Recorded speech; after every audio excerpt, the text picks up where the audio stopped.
दिया, आपने प्रतीक के रूप में मुझे हल दिया, आपने प्रतीक के रूप में मुझे एक तलवार दी, तो सिर्फ सम्मान के नाम पर देने के लिए दे दी या वाकई में आपने कुछ सोचा?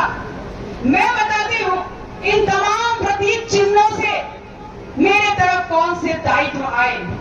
आपने मुझे जो पगड़ी पहनाई वो जिम्मेदारी का एहसास था, वो संकल्प था मेरा आपके प्रति कि अगर तख्त पे बैठेंगे, ताज पे बैठेंगे, तो तथागत भगवान बुद्ध की तरह मानवतावादी सोच के साथ सर्वधर्म सर्व जाति के कल्याण के लिए काम करने का संकल्प होगा मेरा।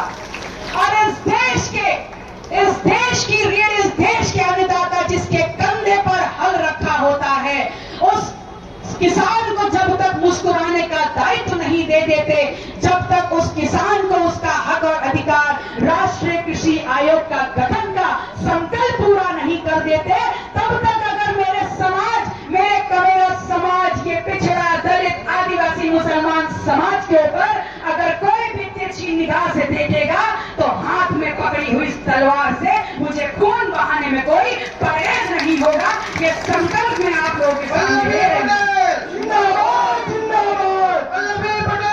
पटेल की छाया नजर आती है, प्रतिबिंब नजर आता है। आज डॉक्टर सोनेलाल पटेल की दूसरी पीढ़ी मैं आपके सामने खड़ी हूं, तो उस नाते मैं आपके घर की बेटी हो गई और आपकी बेटी होने के नाते पूरे हक से आपसे मांग रही हूं। चिंता मत करिए, घबराइएगा नहीं। मैं नरेंद्र मोदी नहीं हूं कि आप लोगों से नोटबंदी के बाद गड्डी मांगू और आप लोग मुझे निकाल के दे दोगे। मैं आप लोगों से आपकी घर की बिटिया होने के नाते सिर्फ आपके घर की दूसरी पीढ़ी, वो युवा पीढ़ी इस आंदोलन में उतरने के लिए मांगने आई हूं, क्योंकि मेरे समाज की युवा पीढ़ी फेसबुक पे लिखती है कि दीदी आप संघर्ष करो, हम आपके साथ हैं। तो मैं अपनी युवा पीढ़ी से कहना चाहती हूं कि आपकी इस दीदी को आपका साथ, समर्थन, सहयोग और आपकी ऊर्जा सिर्फ सोशल मीडिया पर नहीं चाहिए। निकलिए सड़कों पर लाठी और डंडे के साथ, अपने वर्तमान और अपने भविष्य को सुरक्षित करने के लिए आंदोलन का झंडा पकड़िए, सदस्य बनिए, पदाधिकारी बनिए और देखिएगा 2027 में इसी विश्वनाथगंज से कमेरा समाज का एक नया चेहरा बनकर के विधायक उस सदन में जाकर के आपकी आवाज की बात करेगा।